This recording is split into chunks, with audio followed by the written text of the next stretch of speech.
Wake up. Wake up. $1 trillion a year would be freed, enough to feed everyone on our planet, deal with social issues, and heal our environment. Many people believe that widespread starvation and poverty are inevitable. But compared to war, eliminating poverty and restoring the environment are cheap.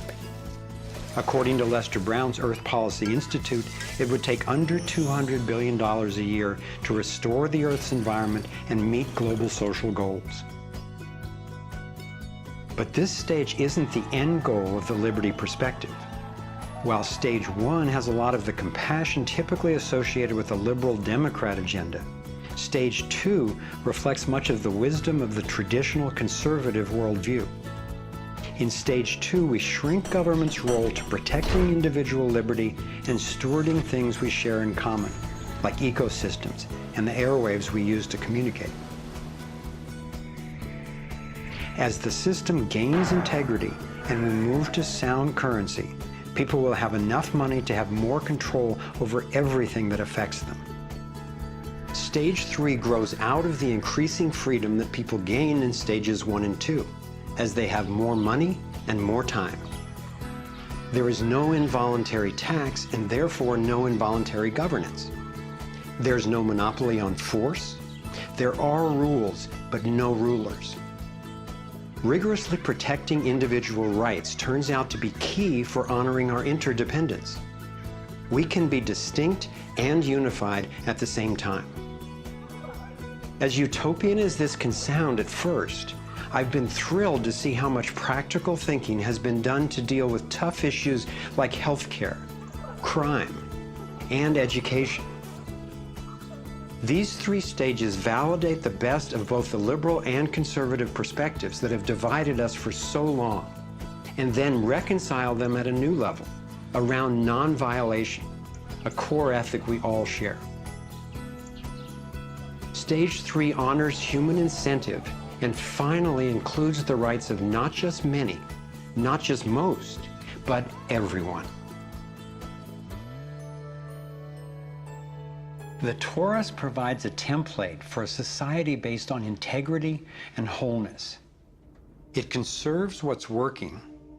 It has built-in feedback so it can self-correct and innovate to maintain balance. We can apply these and other features of the torus dynamic to our human social systems. I truly believe that aligning consciously with the fundamental life energy pattern at every level, physical, emotional, mental, interpersonal, and environmental, is ultimately the art, the science, and the celebration of love. And that's what we're here to learn. The fundamental insight of our interconnectedness changed the way I approach everything.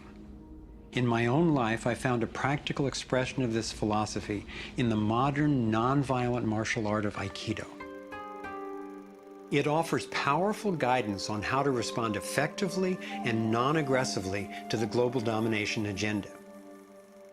Morihei Ueshiba, its founder, taught that to practice Aikido, one must mimic the movements of atoms and galaxies. Just as free energy technology blends with the toroidal pattern to access unlimited power, Aikido, the way of harmony, blends with the energy of an attacker, redirecting it to peaceful resolution.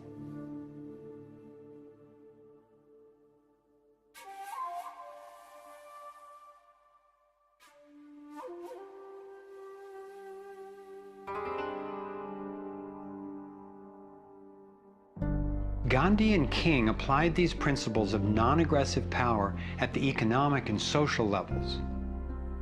If we respond with violence to the domination agenda, other than in self-defense, it would only continue the old us versus them paradigm and provide an excuse for even more police state measures. I believe that it's essential, both morally and strategically, that we take the path of non-aggression. There is another aspect of the torus that has profound implications for how we can respond to the challenges before us. It is the absolute stillness, the 0 point, that lies at the center of each toroidal system. I believe that you and I, as well as every other being, are torus energy fields, centered by stillness and each connected to one another into the boundless consciousness of a living universe. As much as I benefit from the experience of others, as highlighted here with the Navigating Insights, and as valuable as daily feedback is about what's really going on in the world, as we see with the vitals, I've come to recognize that our primary compass is our own inner guidance. As we learn to quiet the noise and amplify the inner signal, we can better hear the voice that naturally knows and offers wise direction. We have an entire inner life, a vibrant and lively inner life that is truly the navigator of the path that we take on the outside. If your inner life is the driver of how you show up in the world, it makes sense that if you want to have anything to do with where you're going, that you have to be in relationship to that inner life. You have to be in relationship to the driver. As we develop increased relationship to who's in the driver's seat, what happens is there is a synergy. It's a symbiotic relationship that our inner lives are actually able to be more in tandem with where we're choosing to go, and we're able to get there. We're not nearly as insignificant in our impact as we think we are. In order to heal the world, we have to start telling a different story to ourselves. We have to start engaging in a different story with others. It's a collective story that manifests as the world. Humanity is now in a very interesting evolutionary phase in which we move from hostile, aggressive competition, which is the nature of young species, into a more mature mode of cooperation, collaboration. There's no question in this country that money, that capital is being increasingly concentrated in the hands of a few.